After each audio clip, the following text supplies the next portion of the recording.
खुशामदीद दोस्तों, आप सबका स्वागत है। मैं हूं डॉक्टर इश्तियाक अहमद।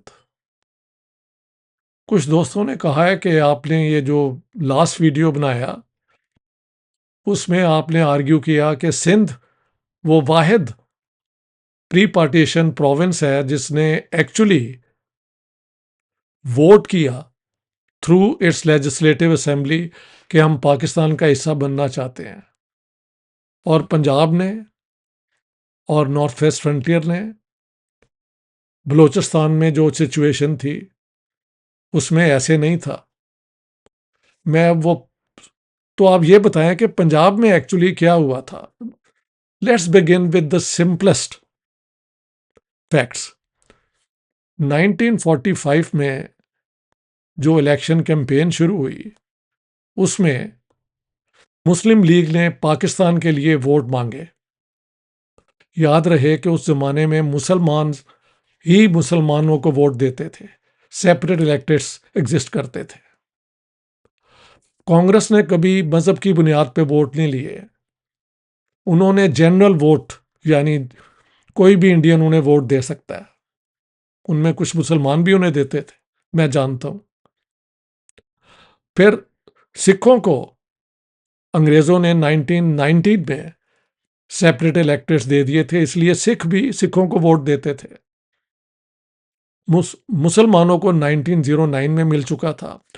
1945 इलेक्शन में मुस्लिम लीग की पोजीशन थी वी वांट पाकिस्तान।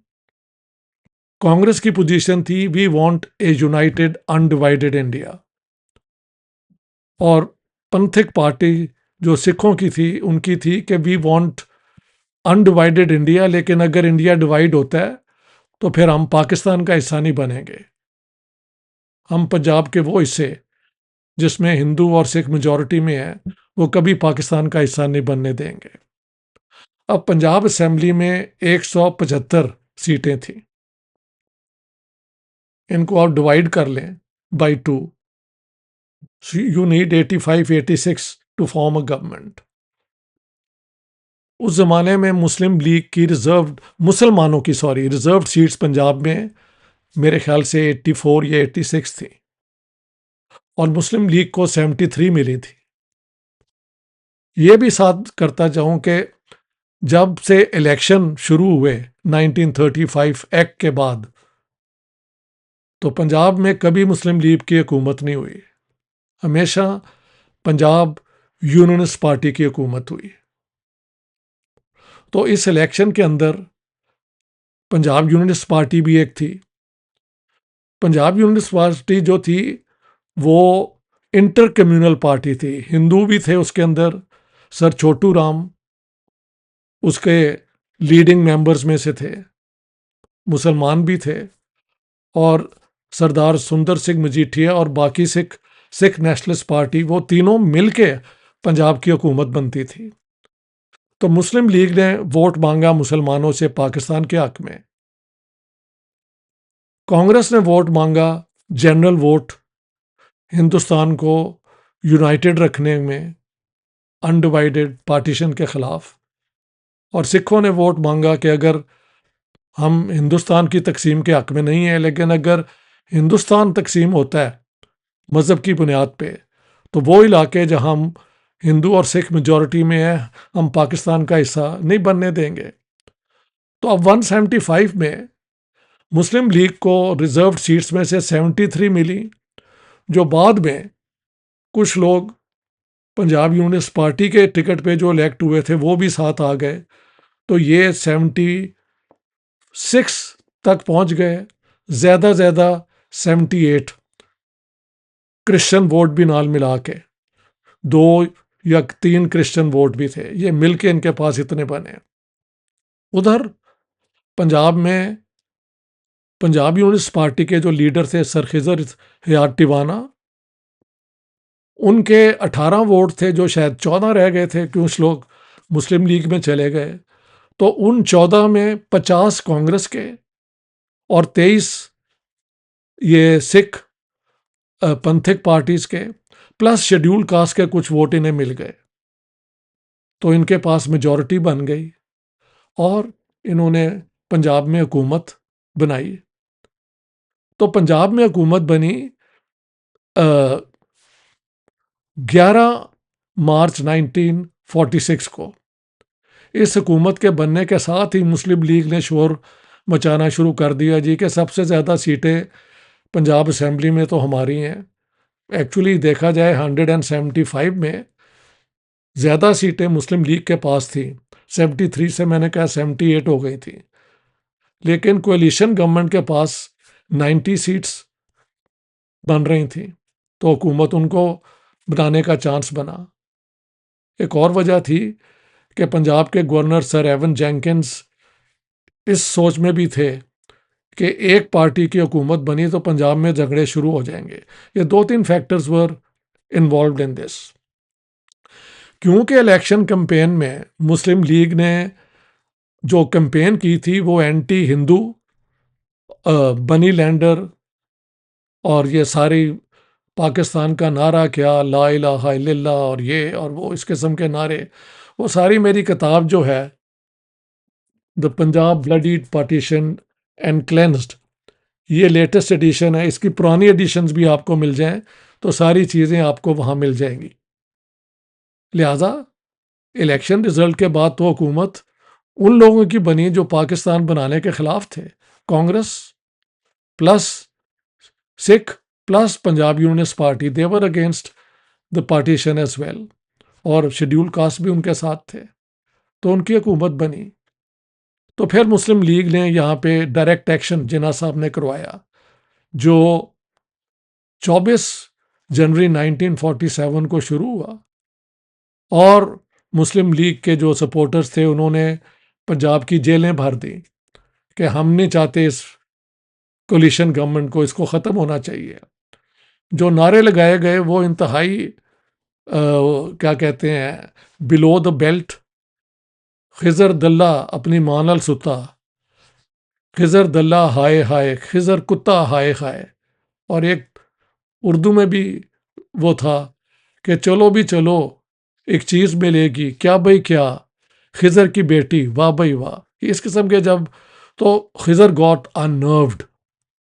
ये जो इन्होंने 24 जनवरी को लॉन्च की और 26 फरवरी तक ये करते रहे, तो 26 फरवरी को फिर एक अग्रीमेंट हुई और जो कोलिशन गवर्नमेंट है उन्होंने सारे जो मुस्लिम लीग के लोग हैं रिलीज कर दिए।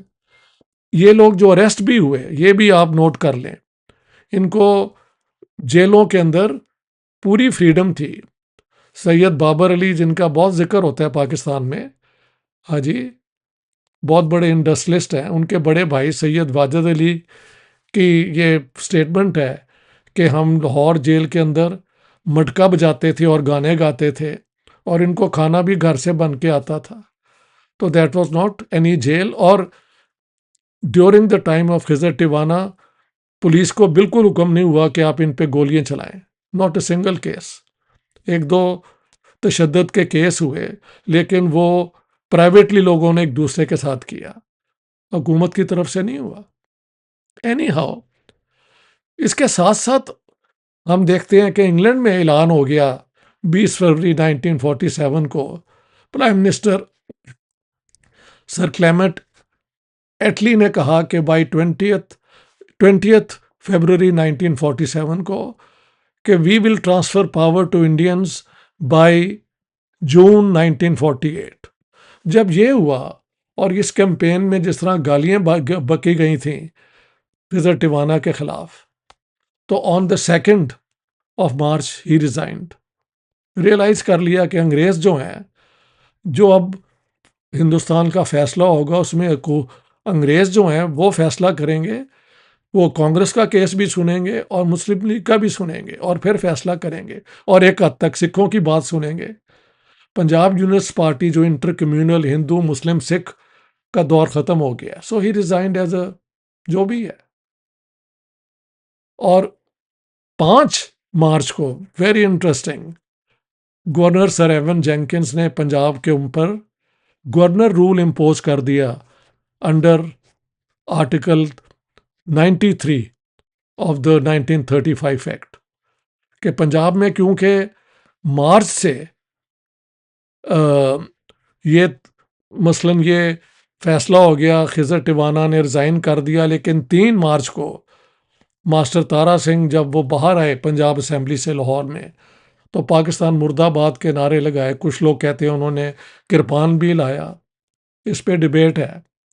लेकिन 4 को चाकू छुरी गोली का सिलसिला इस्तेमाल हो गया। Very interesting and very tragic कि 4 की सुबह को, सुबह 10 बजे के करीब, ये हिंदू और सिख जो स्टूडेंट हैं, ये गोल बाग, जिसे अब नासिर बाग कहते हैं, यहाँ पे ये डेमोन्स्ट्रेट कर रहे हैं कि हम मुस्लिम लीग की हुकूमत नहीं बनने देंगे। तो जो थे पंजाब के एक गवर्नमेंट कॉलेज के प्रिंसिपल पतरस बुखारी, उन्होंने पुलिस को बुला लिया। पुलिस ने पहले दिन ही गोली चला दी और कई ये हिंदू और सिख स्टूडेंट मारे गए। इसके बाद लाहौर के अंदर चाकू छुरी का काम शुरू हो गया, आगे लगाने का, बम चलाने का। हिंदू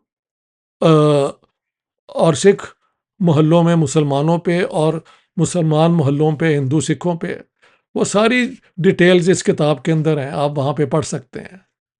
हाँ जी। तो इस तरह पंजाब में दोबारा वो ये जो सिलसिला शुरू हुआ मार्च की 3 या 4 को, वो कभी ख़त्म नहीं हुआ जब तक पार्टीशन नहीं हो गई। और पार्टीशन जब होने से पहले वाइस रॉय वेवल को वापस बुलाया गया,